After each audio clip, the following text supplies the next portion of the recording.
এই সেই চুলকানির বিল, এই যে দেখতে পাচ্ছেন পুকুর হয়ে গেছে। এসে আগে আমরা ধান করেছি, এসে রূপার ধান করেছি আমরা আগে, রূপার ধান করেছি, পরে জ্যৈষ্ঠ ভাদ্রের ধান করলো। এখন আর এই পুকুর হওয়ার পরে আর ধান করার কোনো পরিবেশ নাই, ধান করার কোনো পরিবেশ নাই।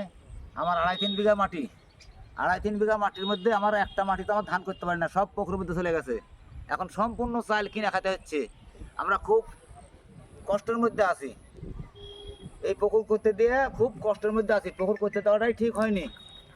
এই টাকাটুকু দিয়ে কোনো কাজ নাই, এই টাকা নিয়ে এসে সাথে নিয়ে আসছি, সাথে ফুরে শেষ হয়ে যাচ্ছে।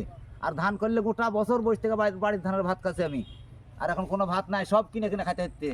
একটা ধানও আর হচ্ছে না। এই 3 বিঘা 3.5 বিঘা মাটির আমরা একটা মাটিতেও ধান পাই না এখন, সম্পূর্ণ গুণান পুকুর হয়ে গেছে।